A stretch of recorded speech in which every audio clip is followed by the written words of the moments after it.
Good day, everyone. Our lesson today is English 5, Quarter 3. And the topic that we are going to discuss today are the following: types of text according to features. Letter A, that is an explanation text, and letter B, classification text. For more information about the topic that we are about to discuss today, let us have our review to our previous lesson. What is the picture all about? I'm going to show you some picture and you're going to tell whether if it is factual or literary. So let's begin with the first picture. Is it factual or is it literary? Okay, very good. That is literary. The second picture is newspaper. Or there are various newspapers here. So that is factual. Very good. Next, is it factual or is it literary? Very good. That is factual. How about this picture? Okay, that is literary. And how about this one? Very good. That is factual. Now, before we proceed to our topic today, can you arrange the jumbled letters to form a correct word? If so, let's begin. What do you think is the word that we can form in these jumbled letters? Okay, so that is explain. And what is the definition of explain? Explain. Make clear to someone by describing it in more detail or revealing relevant facts or ideas. The next jumbled letters. Okay, so very good. That is classify. What is the definition of classify? Classify. Arrange a group of people or things in classes or categories according to shared qualities or characteristics. How about in the next jumbled letters here? What is the correct word when you form it? All right, so this is explanation. So what is the definition of explanation? A statement or account that makes something clear. How about this word? Okay, very good. That is classification. What is the definition of classification? Classification is the action or process of classifying something according to shared qualities or characteristics. Now let us proceed to our new lesson today, which is about the types of texts according to features. Let us begin in number 1, which is the explanation text. Explanation text is a type of text written to explain how and why something in the world happens. For example, in this question, how to prevent having COVID-19? So here are the answers or the possible answers on how to prevent having COVID-19. Protect yourself from being infected through the proper observance of physical distancing. So as you can see in the picture, that is the picture of showing of social distancing. Next is wearing of face mask, frequent hand washing, or using alcohol. Alright, so as you can see, the pictures are all relevant to the answers on how to prevent COVID-19.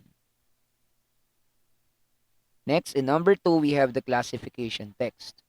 Classification text is a type of text that sorts items or ideas into categories according to their commonalities. It allows the author to take an overall idea and split it into parts to provide clarity and description.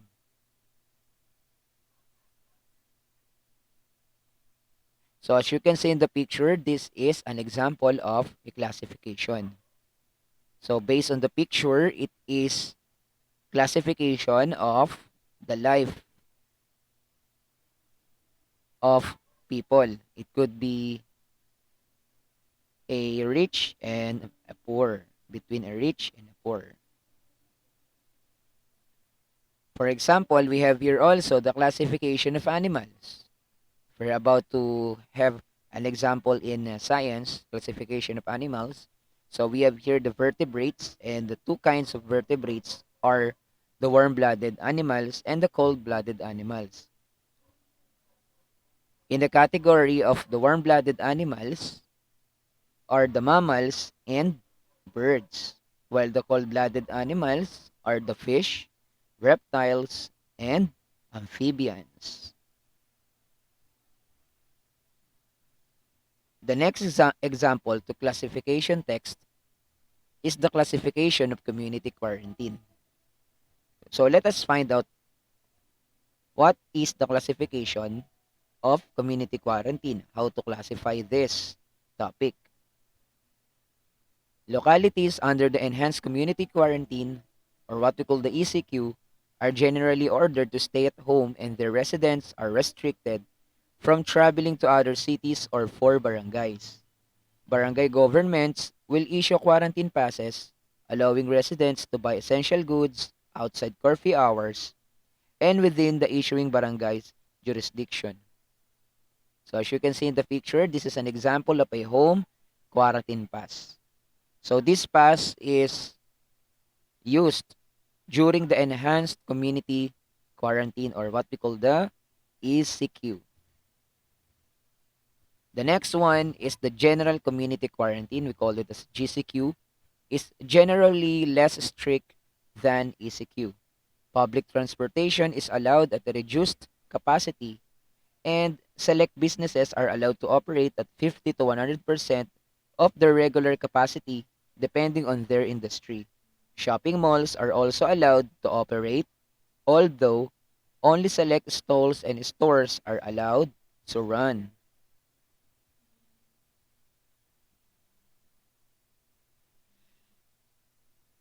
The third one is what we call the under-modified general community quarantine, or what we call the MGCQ. More businesses are allowed to operate provided that the minimum public health protocols such as wearing of face masks, physical distancing, hand washing, and disinfection of premises and offices will still be strictly implemented.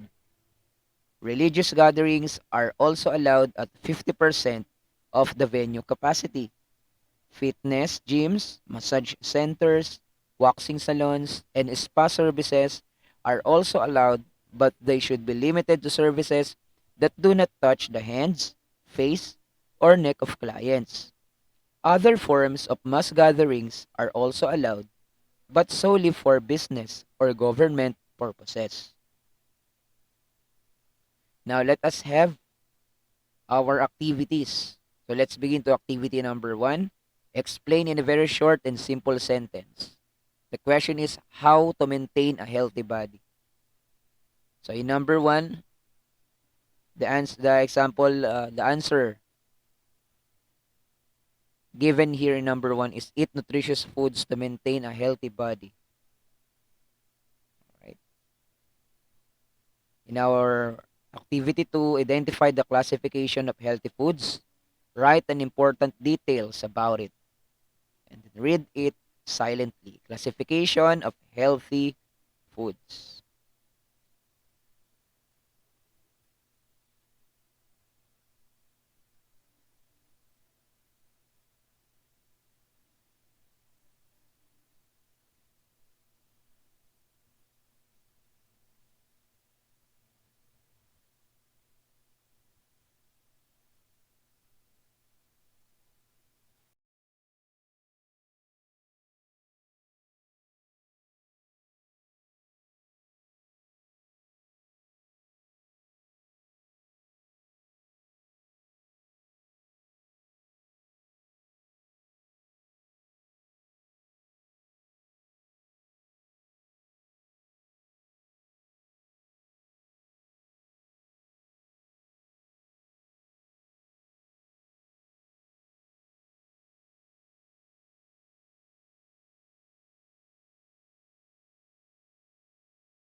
Thank you so much, guys, for your listening.